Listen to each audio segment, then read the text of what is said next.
하나님 말씀 요한계시록 21장 7절의 말씀 유인물에 있습니다. 요한계시록 21장 7절의 말씀.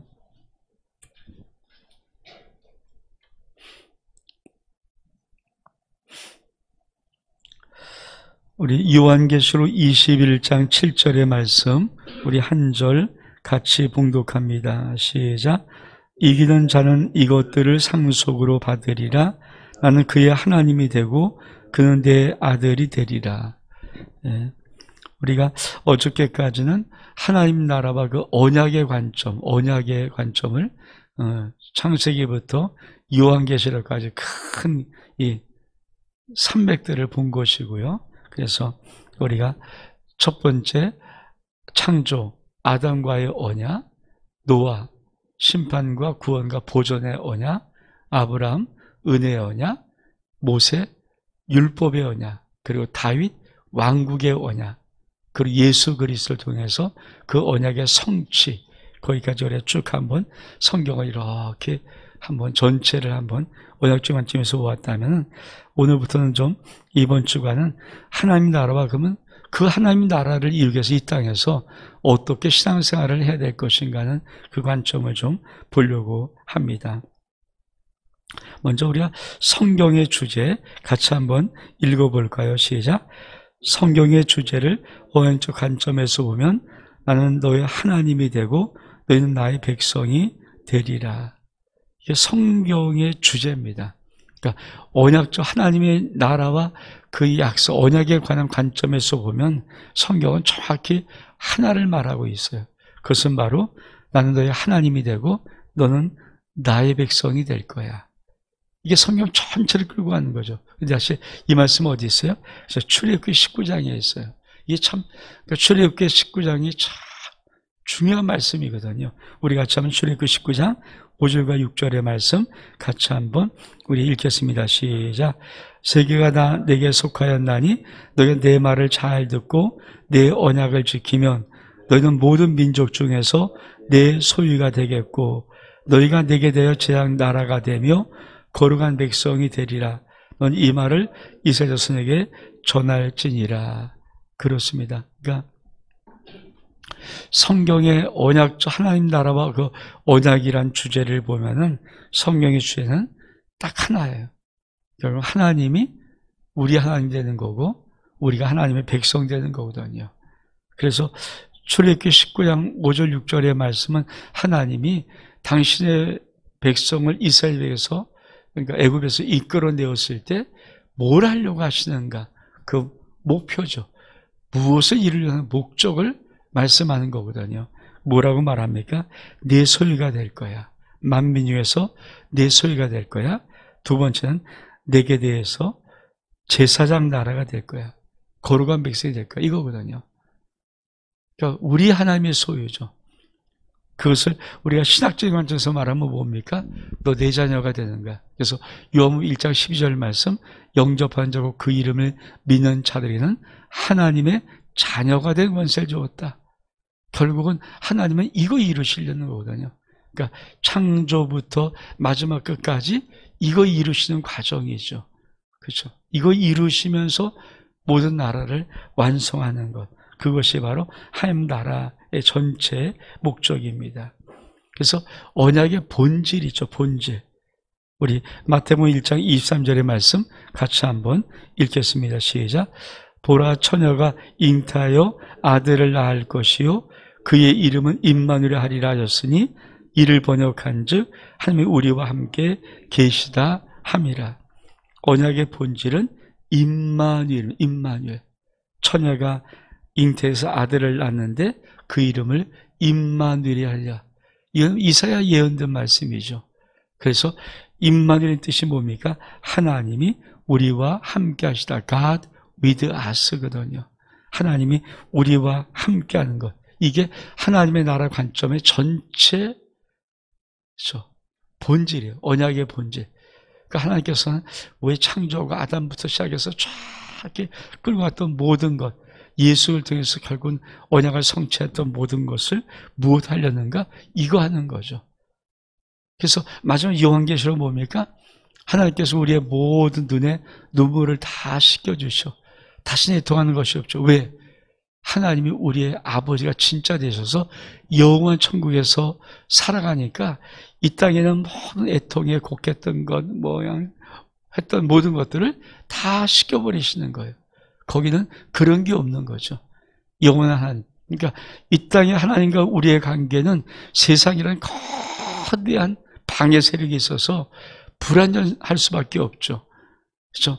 우리가 하나님께서 이렇게 하는 모든 것들을 어떻든 막연한 세상에서 방해하려고 하지만 저 하늘나라는 방해꾼이 없잖아요. 우리와 하나님의 모든 관계를 방해할 수는 없으니까 천국에서 이제 영원한 붕답을 누리면서 하나님과 정말 깊이 살아가는 것, 하나님과 함께 있는 그 모든 것, 그것이 바로 언약의 본질, 임마누엘.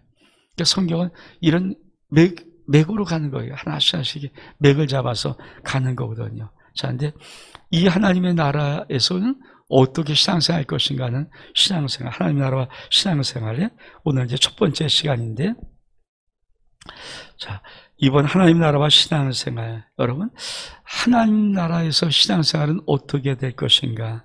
우리 한번 말씀을 사일전 2장 12절 말씀 같이 한번 읽겠습니다. 시작.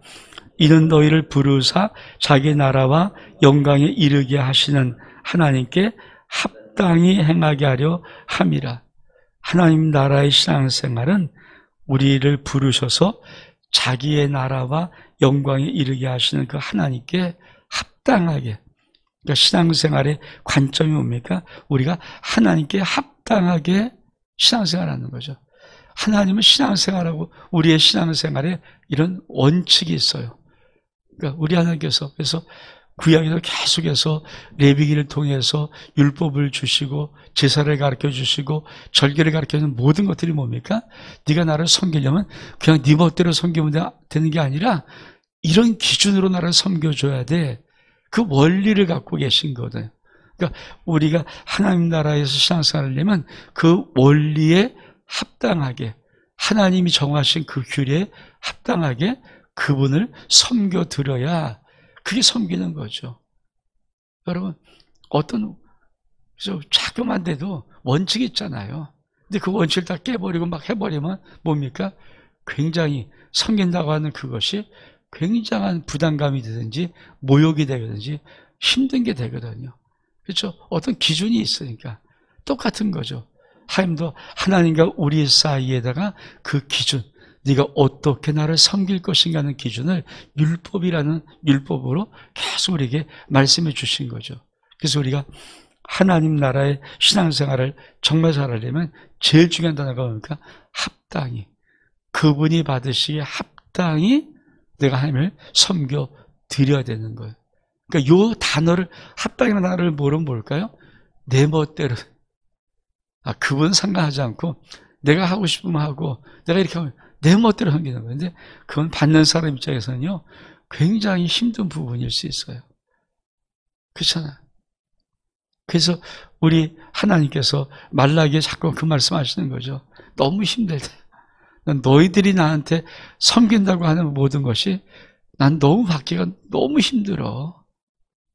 그게 우리 하나님 마음이거든요. 근데 그걸 모르고 자꾸 맞는 거죠. 근데 그 하면 할수록 힘든 거예요. 우리가 좀 무식하면 용감하다 그러는데 사실 제일 힘든 게 뭐냐면 무식하게 하면 섬긴다는 이유로 막 밀어붙이는 거거든요. 그러니까 잘못된 것을 너무 열정적으로 해버리면 그건 진짜 큰 부담감 되는 거죠. 하나님도 마찬가지예요. 그래서 하나님이 우리에게 원하시는 것은 네가 하나님의 나라로 부름받고 하나님 나라의 신앙생활을 하기를 원하면 나에게 합당한 모습으로 신앙생활을 좀 해줬으면 좋겠다. 그게 뭡니까? 우리가 하나님 앞에 지킬 예배의 규례, 규범이 있죠. 그렇죠?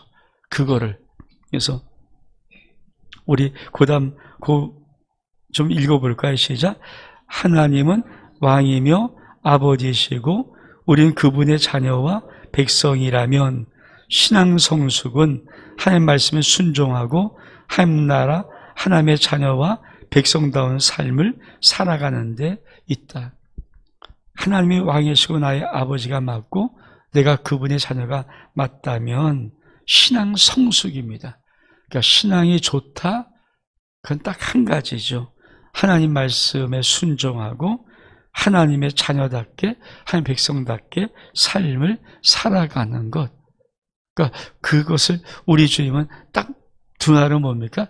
빛과 소금 역할을 하면서 살아가는 거예요, 이게. 이 땅에서 하나님 자녀답게, 하나님 앞에 근사하게, 멋있게, 아름답게 살아가는 것. 그것을 우리에게 말합니다. 오늘 우리가 볼 하나님 나라의 신앙생활의 첫 번째 시간은 하나님 나라의 신앙생활이란 무엇인가? 하나님의 다스림에 순종한 삶입니다. 오늘 첫 번째 주제입니다. 하나님의 나라의 신앙생활의 첫 번째 1번. 하나님의 다스림에 순종하는 삶. 여러분, 이 삶을 우리가 이제 오늘 말씀을 통해서 이게 무엇인가? 그러니까 하나님 나라에서 신앙생활이 어떻게 될 것인가? 제일 첫 번째 뭐라고요? 하나님의 다스림에 순종하는 삶이에요. 하나님의 나라는 하나님이 다스리니까 그 다스림에 순종하는 삶. 그것은 어떤 것으로 나타나는가? 첫 번째가 바로 우리가 주님이 주되심을 인정하는 삶입니다. 그러니까 하나님의 나라의 신앙생활의 첫 번째가 뭐예요? 하나님의 다스림에 순종하는 삶. 하나님의 다스림, 통치에 순종하는 삶인데 그 하나님의 다스림에 순종하는 삶의 제일 첫 번째 중요한 게 뭘까요? 주님의 주되심을 인정하는 삶이에요. 주님이 나의 주님이십니다. 그걸 내가 인정한다는 거죠. 여러분, 주 되시면 주는 그리스도실 때 이 주자, 주인자 써요. 주인 주자. 이 주님이란 말은요, 내 삶의 모든 소유권과 결정권이 주님께 있습니다. 이 말이에요. 내가 주님을 주는 그리스도시요 살아계신 하나님의 아들입니다. 당신 나의 주십니다 할 때 이 주라는 말의 의미는 내 삶의 소유권, 내 삶의 결정권이 주님께 있습니다. 이 말이죠. 이게. 아주 굉장히 중요한 말이죠. 그 사도 바울은 이걸 늘 고백하잖아. 예수 그리스도의 종된 나 바울은 그러니까 자기가 종일 때 예수님은 뭐가 됩니까? 주님이 돼요. 그러니까 예수 그리스도 앞에 사도 바울은 어떤 삶을 살았습니까? 나는 내 삶의 모든 소유권과 결정권을 당신께 맡겼습니다. 당신이 결정하는 거죠. 그래서 우리 주님이 그 사도 바울을 갖다가 깊은 감옥에 집어넣어도 사도 바울은 왜? 결정권이 그분께 있으니까 그분이 집어넣어도 할렐루야 찬송하고 기도할 수 있는 거고 깊은 곳에 가서 매를 때려도 할렐루야 찬송할 수 있는 거고 왜? 내 삶의 모든 삶의 소유권 결정권이 그분께 있거든요.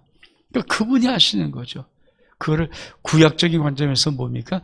주는 우리의 토기장이로 말하죠. 우리는 진액이야죠. 그분이 나를 뭐로 빚든 항아리로 빚든 국고로 빚든 밥그릇 빚든 종잣그릇 빚든 어떤 걸 빚든 간에 그분이 그러니까 토기장이는 뭡니까? 증을 가지고 임의로 할 수 있는 거죠. 토기장의 마음대로 이번엔 꽃병이 좋은 것 같아요. 꽃병을 빚어 그러니까 진흙이 할 수 없는 게 뭡니까? 이 토기장에게 나 왜 이렇게 빚었어요? 이걸 하지 말라는 거예요. 그걸 못하는 거죠. 왜? 이 토기장에는 다 쓰임받을 수 있는 그릇으로 빚는 거잖아요. 모든 게 다 똑같은 일률적으로 큰 쟁반 같은 이런 젖이만 있으면 어떻게 합니까? 그렇죠? 어떤 건 꽃병도 있어야 되고 어떤 건 국그릇도 있어야 되고 우리도 집안에 주방을 열어보면 그릇들이 천차만별이잖아요. 그렇잖아요. 밖으로 국그릇부터 시작해서 큰 거 작은 거 오목한 거 동그란 거 세모난 거 뭐 어마어마하게 많잖아요. 아니 우리 집 몇 사람 먹는 그 밥그릇도 그렇게 많은데 하나님이 당신의 그 어마어마한 나라를 위해서 당신이 쓰고 싶은 그 나라에 왜 똑같은 천편일적인 그릇만 있어야 됩니까? 그렇지 않은 거죠. 그러니까 하나님은 어떤 사람은 이런 모습으로, 어떤 사람은 저런 모습으로, 어떤 사람은 그런 모습으로 계속 정말 어마어마한 다양한 모습으로 만들어 놓고 그 모든 곳에서부터 하나님을 찬양할 수 있도록 영광 돌릴 수 있도록 만들고 싶은 것이 우리 하나님이거든요. 그래서 내 삶에 어떤 것이든 간에 내 삶의 소유권과 내 삶의 결정권은 주님께 있습니다. 이것이 바로 우리가 하나님 나라의 신앙생활에 제일 중요한 하나님 나라의 신앙생활, 하나님의 다스림에 순종한 삶의 첫 번째. 그러니까 이게 으뜸인 거죠. 그러니까 이 삶이 돼야 내가 신앙생활을 정말 제대로 하고 있는 거예요. 내가 주인이 아니거든요. 그래서 우린 자꾸 하죠. 내가 죽고 예수로 산 사람. 그렇죠? 내가 죽고 예수로 산 사람. 복음이 뭡니까? 한마디로 복음 생활이 뭡니까? 내가 죽고 예수로 살아가는 삶. 그것을 우린 계속해서 말을 하는 거예요. 우리 말씀 볼까요? 로마서 14장 8절 말씀 시작. 우리가 살아도 주를 위하여 살고 죽어도 주를 위하여 죽나니 그러므로 사나 죽으나 우리가 주의 것이로다. 이 말입니다. 그러니까 주님의 주되심을 인정한 삶의 대표적인 선구가 로마서 14장 8절이 말씀이에요. 우리가 살아도 주를 위해서 살고 죽어도 주를 위해서 죽나니 그러므로 사나 죽으나 우리가 주의 것입니다. 살아도 주님 앞에 영광이고 죽어도 영광이고, 그렇죠? 많은 순교자들은 살아있을 때보다 죽음의 순간이 영광이었거든요. 그 인생은 정말 치명적인 위기를 만나고 기가 막힌 죽음을 당하는 같이 세상이 보이지만은 순교자들에게는, 그렇죠, 우리 주님 바라보는 관점은 그 죽음의 모습이 가장 아름다운 하나님 앞에 영광의 모습이거든요. 그러니까 인간적인 관점 보면은 그 사람이 그렇게 죽는 게 너무 불쌍한 것 같아요. 근데 하나님의 관점을 든 그게 가장 영광스러운 죽음이거든요. 그 관점이 틀린 거죠. 그러니까 내 소유가 어디에 있느냐에 따라서 내가 내 삶의 소유권이라면 사는 게 훨씬 나으니까 죽는 게 미련하게 보이고 시작이 보이겠지만 내 삶의 결정권이 하나님에 있을 때는요, 그 죽음이 값 있는 거죠. 그래서 우리나라의 첫 복음이 전했을 때 많은 사람이 죽었던 이유가 그거거든요. 여러분, 선교사들이 이 나라에 왜 옵니까? 그때 비행기도 없으니까 배를 타고 30일씩 한 달 이상씩 그 멀미하면서 겨우 도착한 이 조선이란 땅, 이 땅에 선교사들이 거기서 의사학위를 갖고 있고, 거기서 다 대학을 졸업하고 여기를 왜 오냐고요? 근데 그게 영광이거든요, 그 사람이. 그 여기 와서 어떤 선교사는 활동도 못 해보고 병에 걸려서, 풍토병에 걸려서 죽은 사람도 있고요. 어떤 사람 여기 와서 자식을 잃은 사람도 있고요. 그렇잖아요. 참 다양한 모습으로 여기 와서 죽었거든요. 그러니까 그쪽에서 만약에 인간적인 관점으로 참 진짜 비싼 밥 먹고 할 길 되게 없는 거죠. 공부 시커내서 이상한 나라에서 죽으니까. 근데 하나님 나라 관점에서 뭡니까? 그게 영광이 되는 거예요. 그 죽음이 그렇게 귀하고 그렇게 아름답고 그 땅에 그 죽음의 피가 하나씩 하나씩 흘려져야 복음이 들어가는 거거든요. 그게 바로, 그러니까 그 관점만 바꿔질 수 있으면 우리 인생이, 내 인생의 어떤 모습이든 그게 아무런 내 삶에 어떤 그게 될 필요 없는 거죠. 왜? 모든 것이 영광이니까. 그게 모든 것이 다 영광이거든요, 하나님의. 그러니까 그거를 내가 인정할 수 있는가? 이 부분이죠. 우리 한번, 그러면 어떤 걸 인정해야 될 것인가? 우리 한번 읽었으면 시작. 우리의 인생의 모든 것은 하나님의 주권과 섭리이다. 이거예요. 그러니까 주님의 주되심을 인정한 삶에 뭘 인정하는가? 나의 인생의 모든 것이 하나님의 주권과 섭리입니다. 우리 볼까? 첫 번째 마태복음 10장 29절 말씀 시작. 참새 2마리가 한 앗사루에 팔리는 것이 아니냐. 그러나 너희 아버지께서 허락하지 아니하시면 그 하나도 땅에 떨어지지 아니라. 하나님은 공중에 날아다니는 참새 한 마리 땅에 떨어지는 것도 우리 하나님의 허락이 있어야 떨어진다고 말하는 거예요.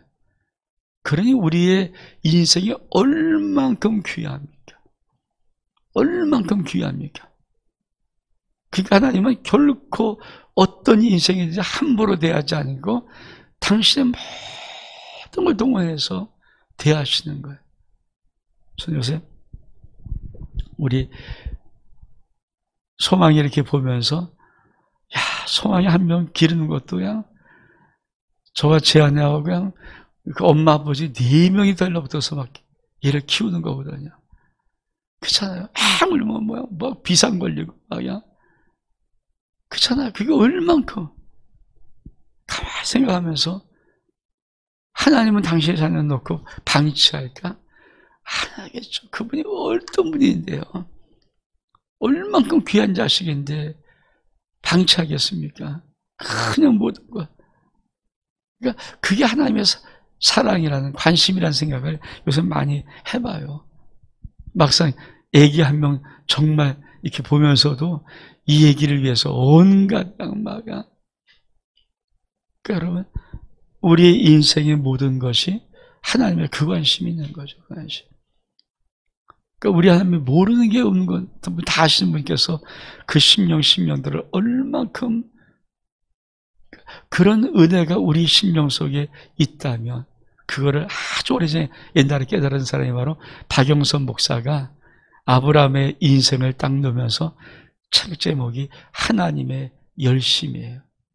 그러니까 우리 아브라함이 막 열심히 살며 섬기는 그게 아니라 하나님이 그 아무것도 아닌 그 우상 섬기던 그 아들 아브라함 데려다가 민족의 아비로, 열방의 아비로 만들 때까지의 과정에 하나님의 기가 막힌 열심이 있다는 거예요.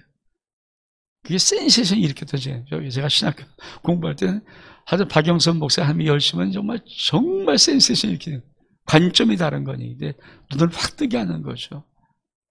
그게 바로 우리 심령 속에 들어올 수 있다면 내 인생의 모든 것은 다 하나님의 주권적인 섭리예요. 뜻이 있어요. 계획이 있어요. 뭔가 뜻이 있을 거야. 뭔가 뜻이 있어요. 뭔가 계획이 있을 거야. 계획이 있어요. 그것이 어떤 것이든 간에 내가 하나님의 자녀 되고 하나님이 내 아버지 되는 순간부터 내가 하나님의 다스림에서 살아가는 소중한 자녀가 되는 그 순간부터 내 인생의 모든 것은 단 하나도 의미 없지 않고 뜻이 있다. 이거를 내가 믿음으로 딱 취하는 것. 이게 바로 주님의 주되심을 인정하는 삶인 거죠. 그래서 절대 의미 없지 않습니다. 그러니까 예수 그리스도 믿는 순간부터 이 세상의 모든 것은 필연이지 우연 없습니다. 우연은 뭡니까? 어쩌다 발생하는 일이잖아요. 필연은 반드시 그렇게 될 수밖에 없는 일이고, 그러니까 그 관점을 받아들이는 것이 인간적인 힘에서 내가 죽지 않으면 정말 힘든 거죠. 선교사들의 삶은 뭡니까? 자기가 죽은 삶이거든요. 그래서 지금 생각하면 그러잖아요. 하나님의 그 최고의 학력자들이 왔거든요. 의사들이 오고. 여러분, 그 시대가 아무리 옛날 같아도 의사 되었으면 의사 될 만큼 배우는 시간이 길었고 공부 잘했을 것이고 제일 탁월했을 것이고 그 의사가 그렇잖아요. 여기 아니라 거기 있었으면 얼만큼 기가 막히게 잘 살았겠습니까? 근데 여기서 왜 와서 죽을 수밖에 없는가? 그 사람들은 그 비밀이, 하나님의 그 비밀이 있는 거죠. 당신의 인생의 모든 주권자라는 그 비밀이 있는 거죠. 그러니까 사실 이거를 깨닫지 못하면은 왜 저 사람이 저래? 이거를 이해를 못하는 거예요. 근데 진짜 은혜 속에 들어가면 이게 풀어져요. 저도 방글라데시, 인도 이런 쪽에 선교를 갈 때 정말 대단한 의사들을 만나고 한국에서 강남에서 개업해서 어마어마한 돈을 벌었던 선생님 어느 순간 딱 접어버리고 그 기가 막힌 나라, 쉽게 말하면 병원 침대가 다 녹슬어서 빵꾸 뻑뻑 났어요. 그리고 의사가 우리 의사 선교사님이 우리 만나러 가니까 다 왕진 가방에다가 다 챙겨놓고 갖고 나와요. 쓰니까 노무 다 없어져 버린대요. 진료기구를. 그런 나라에서. 이분이 한국에 시작에는 아니에요. 잘 나가는 의사예요. 근데 그 기가 막힌 곳에 와서 의료 진료를 선교를 하고 있어요. 그게 하나님의 은혜다. 하나님의 은혜가 내 속에 들어와 버리면 내 인생 속에 모든 것들을 다 주님께서 원하시는 당신의 소유권대로, 당신이 원하시는 결정권대로 내 인생을 할 수 있는 것, 그거죠. 우리 창세기 15장 5절의 말씀 다시 한번 읽어볼까요? 시작. 당신들이 나를 이곳에 팔았다고 해서 근심하지 마소서, 한탄하지 마소서. 하나님의 생명을 구원하시려고 나를 당신들보다 먼저 보내셨나이다. 요셉이 이 하나님의 축제심의 주권을 몰랐다면, 그렇죠? 형들이 나를 노예로 팔아먹었어? 이게 뭐야? 잊지 못하죠. 이거 아닙니까? 많은 사람들이 수많은 인생에 여러 가지 걸 놓고 다 붙잡고 네가 나한테 이거 있거든요. 사실 그렇거든요. 나한테 이럴 수 있어. 이거 있거든요. 우리가 배웠던 게 와신 상담이 뭡니까? 그래서 내가 원수를 갚을 것이야. 사실 이게 우리 인생의 대부분이잖아요. 내가 이런 것들. 근데 요셉이 하나님의 주권적 섭리에 쓱 들어가서 그 눈이 딱 떠지니까 뭡니까? 당신들이 판 게 아니라 하나님이 당신들의 손에 의해서 나를 노예로 팔아 버리신 거예요. 왜? 나를 애굽의 국무총리 만들고 민족과 열방을 구원할 수 있도록 나를 세우기 위해서 하나님이 그렇게 만들어 놓은 거를 요셉이 그렇고 이걸 깨닫는 거죠. 이 주권적인 섭리를 내가 알면은 내 인생 속에 모든 문제가 풀려요. 그래서 여러분, 가장 힘든 어떤 문제는 가장 탁월한 어떤 인생을 만들기 위해 쓰이는 거예요. 그래서 내 인생이 힘들고 어렵고 막 그럴 때 가장 기가 막힌 상황은 뭡니까? 최고의 어떤 것을 만들어내는 작품이에요. 그때 믿음을 딱 바로 가지면 거짓말 못하고 진짜 작품이 나오는 거고, 그렇죠? 그때 믿음을 엉터리 가지면 그 하나님의 그 아름다운 그 모든 섭리가 다 망가져 버려서 결국은 이 인생에 짐되고 힘들고 어려운 거 되는 거고요. 정말이에요. 예수 믿고 하나님은 최고의 지혜를 얻어요. 그래서 아이들이 정말 탁월한 자 됩니다. 그렇잖아요. 가장 힘든 아이들이 가장 탁월한 자 되거든요. 근데 이게 신앙의 엉터리 되면 뭡니까? 그 고난은 아이가 상처가 되어서 삐뚤어 나가는 거죠. 하나님은 삐뚤어 나갈 수 있는 거를 완전 진주 만들어 놓는 그 기술이 있는데, 그걸 모르고 그걸 동의하지 않고 내 속에서 막 해버리면 그게 이 아이 속에는 상처로 남아가 버리는 거예요. 그 두 가지. 그래서 믿음은 진짜 올곧게. 그래서 뭡니까? 항상 기뻐하라, 쉬지 말고 기도하라, 범사에 감사하라. 이는 그리스도 예수 안에서 너희를 향하신 하나님 아버지의 뜻이라고 말하는 거예요. 항상 그 모든 기뻐하고 내가 쉬지 말고 기도하고 그리고 범사에 감사할 수 있으면 이 모든 주권적인 섭리를 하나님이 이루시는 그분께서 당신의 뜻을 이루어가는 거잖아요. 생각해 보십시오. 아니, 요셉은 형들이 팔아먹었잖아요. 원래 처음에 죽이려고 그랬잖아요. 웅덩이에 집어넣어서 죽여려는 거를 겨우 달래서 유다가 그래서 끄집어내서 판 거 아닙니까? 그러니까 죽이려던 것도 살인 마음을 갖고 있는 거죠. 형제가 얼마큼 엉터리 집 아닙니까? 거기다 또 팔아먹었어요. 이복동생이만. 그 어린아이를 팔아먹었단 말이에요. 근데 그 어린아이가 가서 그 도회생활 하면서 13년의 긴 고생을 하고 하는데 이 아이가 왜 이 속에 이게 없겠어요? 자기 형들에 대한 이게. 근데 어느 날 그것을 계속 깨닫는 게 뭡니까? 하나님의 섭리라는 거. 이게 하나님이 결국은 여기까지 세우고 싶었던 드라마틱한 하나님의 손길이었구나. 이거를 볼 수 있는 눈만 띄어진다면 우리가 하나님 앞에 다스림 받을 수 있는 순종의 삶은 쉬울 수 있습니다. 이게 첫 번째, 하나님 나라의 신앙생활로 된다고요? 주님의 주대심을 인정하는 삶입니다. 어떤 거라고요? 내 삶의 소유권, 내 삶의 결정권은 주님께 있습니다. 이걸 고백하는 거예요. 모든 것이 주님의 주권과 섭리 속에 있음을 내가 인정하는 거예요. 그리고 그 주님의 나를 어떻게 이끌어 가시는가? 그렇죠. 그걸 내가 보는 거예요. 두 번째로, 하나님의 다스림에 순종하는 생활의 두 번째는 주님과 교제하는 삶입니다. 우리 같이 말씀을 읽겠습니다. 고린도서 1장 9절의 말씀 시작. 너희를 불러 그의 아들 예수 그리스도 우리 주와 더불어 교제하게 하시는 하나님은 미쁘시도다.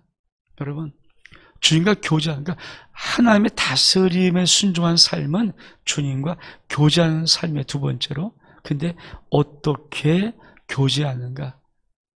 이런 공예배, 쉽게 말하면 많은 사람이 함께 모여서 예배하는 이 공예배가 교제의 제일 첫 번째 교제예요. 그러니까 교회는 뭡니까? 예배하는 공동체예요. 성도는 뭐예요? 예배하는 자들이에요. 그러니까 예배가 무엇이냐? 모든 공예배는 내가 하나님과 교제하는 거예요. 가장 아름다운 거. 그러니까 예배는 어떤 질서, 시작부터 끝날 축도까지 어떤 질서의 한 부분을 가지고 내가 그 속에서 하나님과 나의 영이 깊은 교제라는 거예요. 교제하는, 그 교제. 근데 많은 사람이 예배를 자꾸 보러 온다 그러잖아요. 예배는 드리는 거죠. 예배는 내가 어떤 은혜를 받고, 이거 더 중요한 것은 그러니까 내가 하나님과 교제하는 시간이고 하나님께 나의 모든 것을 드리는 시간이고, 그 시간은 주님과 함께는 아름다운 시간이어서. 그래서 뭡니까? 제일 중요한 신앙생활에 제일 중요한 뭡니까? 예배를 성공하는 거예요. 예배를 성공하는 것은 하나님의 말씀을 잘 듣고 이것도 중요하겠지만 전체 예배 속에서 하나님의 임재를 느끼는 거예요. 하나님이 나를 사랑하시고 나를 치료하시고 나를 회복시키시고, 그 예배 속에 뭐 있어요? 치유 있어요. 회복이 있어요. 다 있어요. 계속. 그렇죠? 그러니까 예배만 딱 있어도 모든 게 그냥 다 치료돼요. 근데 그 비밀을 모르면 뭡니까? 예배는 내가 내 위주, 이게 아니죠. 여러분, 백상진 박사는, 그렇죠, 8가지 현대병을 거의 완치할 수 있는, 어떤 병이든 암이 상관없이 완치할 수 있는 8가지를 드리는데 그 중에 아주 귀하게 듣는 것이 뭡니까? 공예배. 주일 성수. 주일에 하나님 앞에 나와서 딱 예배 드릴 때 하나님은 내 인생의 모든 머리발까지 다 스캔해버립니다. 우리가 MRI 찍잖아요. MRI 찍으면 내가 어디가 부족한 거 다 하잖아요. 똑같은 거죠. 우리가 하나님의 은혜 속에 딱 들어오기 시작하면 위에서부터 쫙 스캔하고 주님이 연약한 딱 판에서 뭐가 다 치료하고, 이게 예배 속에서 이런, 예배 속에 있는 거, 예배 속에. 그걸 내가 믿음으로 안 받아들이면 내가 똑같은 증상을 가지고 와서 똑같이 나가지만 믿음으로 취하면 뭡니까? 얘가 하면 임재인데 전 그걸 믿거든요. 그걸 믿어요. 그래서 모든 예배 속에 하나님이 나를 스캔하시고 나를 취하시고 회복시키시는 것을 난 믿어요. 그게 분명히 있어요.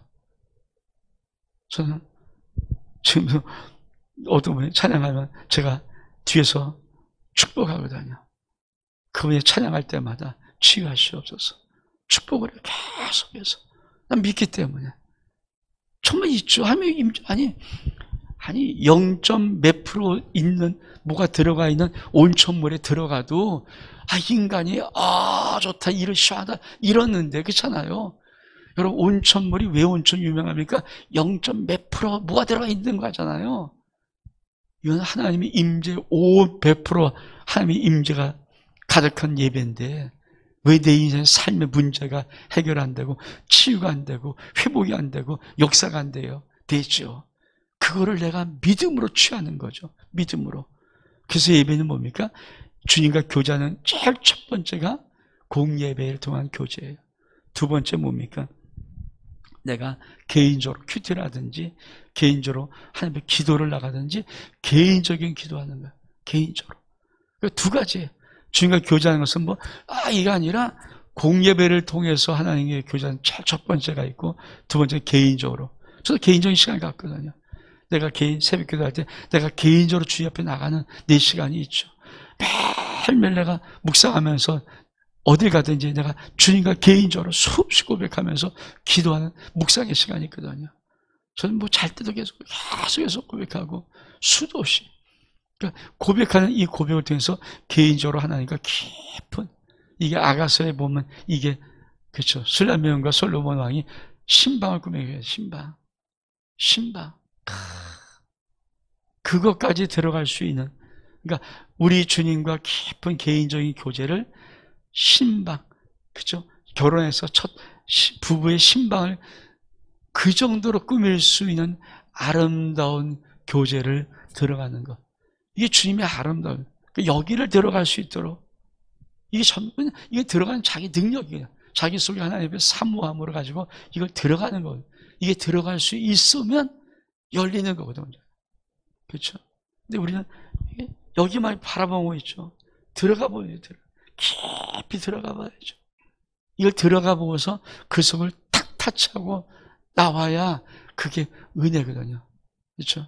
그 우리 삶 속에 풀어지는 하나님의 깊은 은혜거든요. 그게 있어야 되죠. 마지막 세 번째로, 자, 하나님을 다스리는 신앙생활은 하나님이 다스림에 순종한 삶인데, 세 번째 시작, 성령의 인도함을 받는 삶. 시작, 무릇 하나님의 영으로 인도함 받는 사람은 곧 하나님의 아들이라. 여러분, 하나님의 영으로 인도함 받는 사람은 곧 하나님의 아들이에요. 그러니까 내가 정말 하나님에 순종하려면 성령 하나님이 나를 인도하셔야 되죠. 그럼 이게 뭘까요? 나를 자꾸 끌고 간다는 걸까요? 중요해요. 하나님의 뜻이, 성령께서 우리를 인도하면요, 우리의 삶 속에 하나님의 뜻을 가르쳐줘요. 그러니까 하나님의 뜻이 발견되는 그 사람이 인도함 받는 거죠. 그러니까 우리 성령님이 손잡고 이런 것도 있겠지만, 하나님의 말씀을 들을 때나 내가 기도를 할 때도 하나님의 뜻이 툭 들어와요. 그러니까 하나님이 뜻이 쑥 들어와요. 기도를 해도 하나님의 뜻이 쑥 들어오고, 하나님의 뜻이 쑥 들어오거든요. 하나님의 뜻이 발견된단 말이에요. 내 영혼 속에서 이거였구나. 이 발견된 그 뜻에 내가 순종해 나가는 것, 이게 하나님의 영으로 인도함 받는 그것입니다. 그렇죠? 여러분, 기도를 깊이 해보십시오. 이게 쑥 들어와요. 제가 목회를 왜 요한계시를 왜 하겠어요? 제가 3년 동안 기도하는데 그걸 그냥 3년 동안 어떻게 창립 30년 막 기도하는데 갑자기 제가 기도를 끝마치고 이제 30년 될 쯤에서 갑자기 제 속에 쑥 들어오는 게 뭐니까 요한계시록 7교회. 그래요? 그게 내 속에 쑥 들어왔으니까 저는 그걸 붙잡고 요한계시록 7교회를 선포하고 나가는 거예요. 그렇죠? 그러니까 성령의 뜻이라. 근데 하면서 이게 맞구나. 이렇게 하는 게 맞구나. 저는 그 목회하는 거죠. 기도하다 보니까 주님께서 어느 순간 내 마음속에 쑥 주는 것이 성경 1189장 한번 도전해봐라. 그래서 하는 거죠. 그래서 준비하고 여기 땅하고 하는 거죠. 왜? 그거 안 들어오면 뭐 하겠습니까? 그러니까 기도하다 보면 그게 쑥 들어와요. 하나님의 뜻이 무엇이 툭 들어오면 그걸 탁 붙잡고 하는 것. 그래서 성령의 인도함 받는 사람은, 그렇죠? 성령의 인도함에 따라서 하나님의 뜻이 무엇인지 발견되고 그 발견된 뜻에 순종한 사람이 하나님의 영으로 인도함 받는 사람입니다. 이 은혜가 있기를 주의 이름으로 축복합니다. 오늘 시간 많이 갔으니까 주도 마치고 개인 기도한 시간 갖겠습니다. 하늘에 계신 우리 아버지여, 이름이 걸걸 받으시오며 나라에 임하오시며 뜻이